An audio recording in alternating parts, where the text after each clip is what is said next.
Hey everybody, my name is Derek Newman and welcome back to my channel. Here I do things like tech reviews as well as camera review, equipment review, and some vlogs here and there actually talking about experience and or showing experience.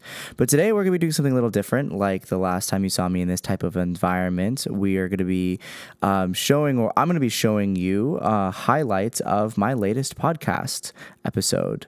This is going to be with Blake White. He's a pretty good friend of mine from around the Los Angeles area, and he talks about his journey through his music, his performance aspect of music, his journey as a recording artist, as well as now host for red carpet events and the like. And he gives some really good insight onto how a person who is interested in this type of field of work could get started and what you should do.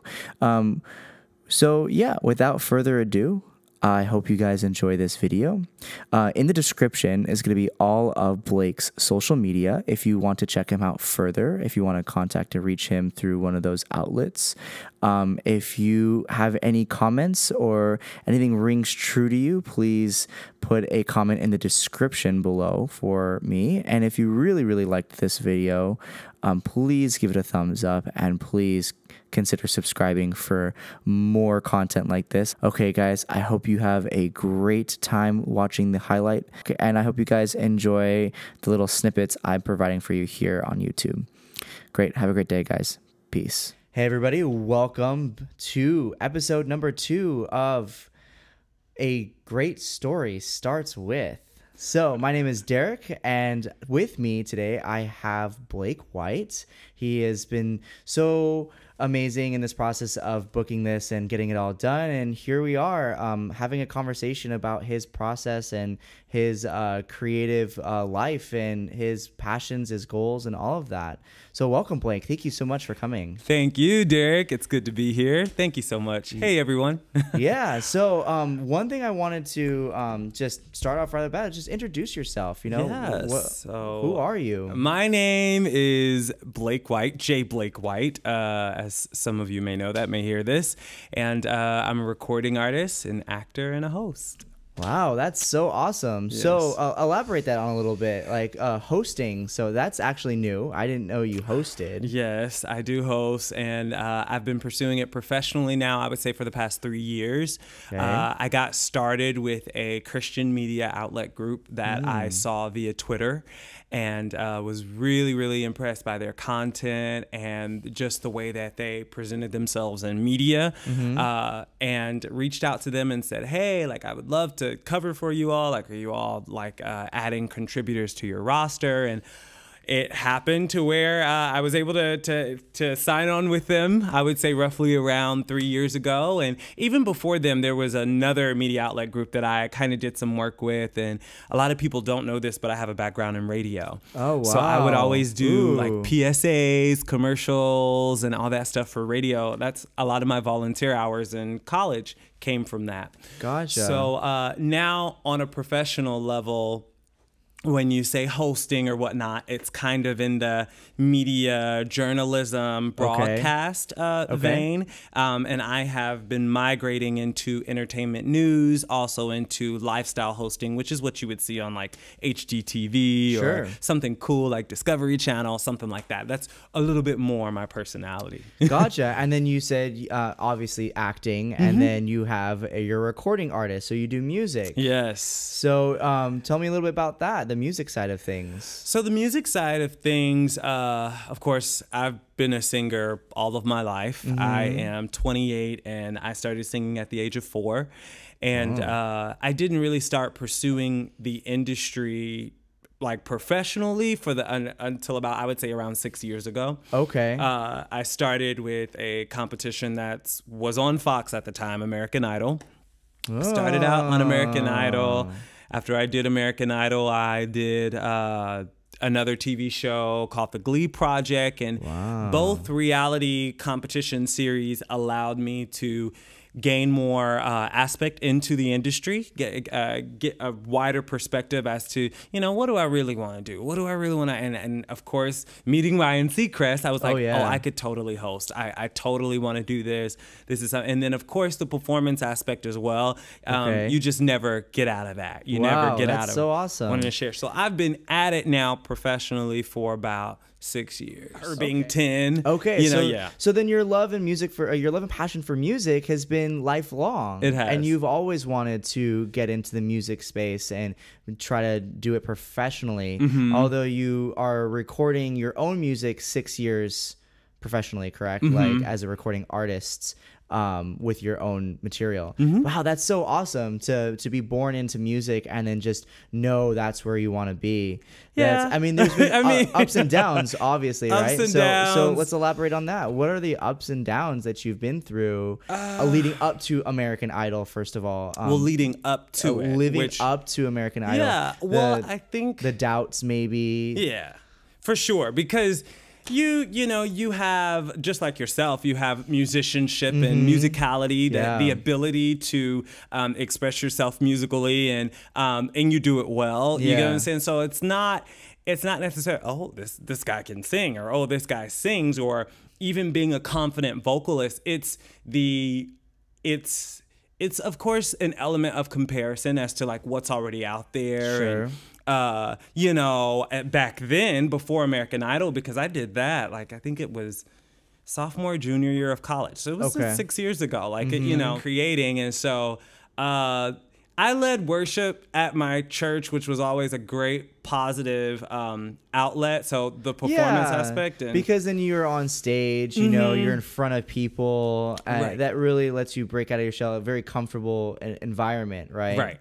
So would you say that's necessary for budding musicians and performers to find a creative outlet of any way, like a stage of some sort, whether it be open mic or a church? Or Absolutely. And even to this day, I get nervous whenever I have to sing, and I think that's just a part of it. But the navigation, it's kind of like you drop the cat from the 5th floor and they land on their feet, or you get what I'm saying? It's like there are always things, especially as a vocalist, you rehearse, and then the moment comes and you strap on for that moment, or grab the bull by the horns for that moment, and then something can go wrong. You know, something can go wrong, but it's how you recover. And I think you learn these creative ways, especially as a musician, where there's improv and there's so much. I think so much helps you become a great vocalist, but a great performer. And or I wouldn't even say great, because I'm not referring to myself as that, but I would say one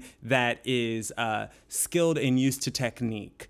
And that's only something that you can learn by trial and error, and of course school and things like that. And that's actually really important. That I feel like that was a good move of you to do business and marketing, because that is such an amazing skill to have. And especially when you're your own artist and you don't have a team, you know, to market yourself, to, you know, you are a one-man band, right? You're the marketer, you're the script writer, you're the videographer, you're the vocalist, you're the performer, you're everything. And, you know, having that skill, I feel like really helps. So would you even so for someone who's not in college, or who maybe is in college, would you recommend a marketing class? Yes, absolutely. And if you're in any kind of music business program or anything, if you want to be an entrepreneur at all, you've got to have the fundamentals of marketing. Sure. Especially now, because so much is changing. I'm seeing it as an actor, I'm seeing it as a host, I'm seeing it as a recording artist, in all these various different industries.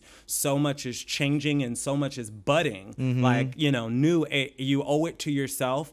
If you want to be successful, you owe it to yourself to at least dig into the possibilities of how you can get yourself out there, or what sustains an entrepreneur, or any of that. And so I'm in this interesting journey right now where I'm embracing all of that and having to use what I learned, and you know, I hear you, to the occasion.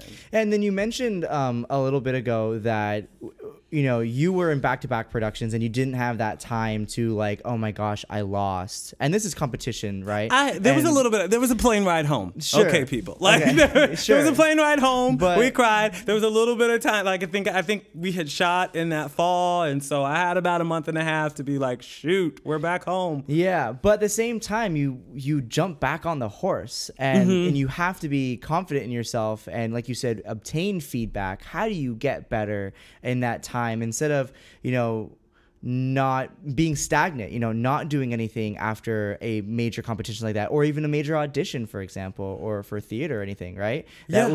That would be your advice to anybody who got the big no, or the big L, right? Well, I can tell you in the industry, especially out here in Hollywood, I mean, no's are every day. Sure. No's are every day. Don't be discouraged by the no's. Yeah, you can't be discouraged. You can't hang on to the no's.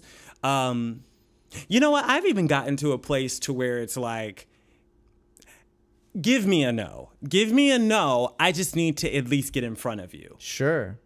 Wow. That's where I am right now in my current place of just, you know, aspiration, stardom, and entertainment, because I know that you get so many, you're not what we're looking for. You get, if you submit a formal application as a host, as a journalist, and things like that, sometimes just like any job, or like, where did my application go? You all haven't gotten it yet. So there's a lot of silent no's and there's a lot of vocal no's, but sometimes for me, the reward is like, oh my gosh, I get a chance to audition. You get what I'm saying? Like I get a chance. And so like I found a really cool space of just like, okay, how do I prepare for this audition? And really saying, well, at least I got in there. At least I got in there. Maybe they won't forget me, or, you know. And so now we're all young adults, and we're all, or, you know, adults, and we're all just in our groove and on our grind. So it's like, bro, like, how are you doing this? Or, you know, like, tell me a little bit more about that. Or I think this is good for you. You should go. Or this audition, or this meeting. That is so important, I feel. Yeah, so important. And I think that nurturing and being on top of relationships and how you do business and how you network with others, it matters. It just matters. And a lot of people, I can't stress it enough. Like a lot of what I've experienced, my first national commercial was through a relationship. Wow. I had just, it was through a friendship. I had just finished American Idol. People knew that. And I knew a guy who was doing, and I knew him vaguely. I knew him from just church. Like just church and singing and all that. We weren't close friends, but he knew that I had just finished American Idol. And he was like, hey, bro, like, we're about to do this commercial. We're about to film this commercial. And you should come in and sing. And you should come in, and this choir is going to do this commercial for this major brand, and you should be a part. And I was like, yeah, sure. You know, like, sure. I don't have anything. It was while I was in the exchange program, too. Oh, wow. So I was like, yeah, sure. I don't have class. Yeah, you know, why not? Which is another thing that a great point that I do want to like just share with you. Two major points. But from that opportunity, the directors and the producers were there of the clients were there in the rehearsal process. Oh, wow. And they said, well, do you have anyone that can, we need some male leaders. We need a male soloist on this track. And lo and behold, the guy was like, hey, this kid right here.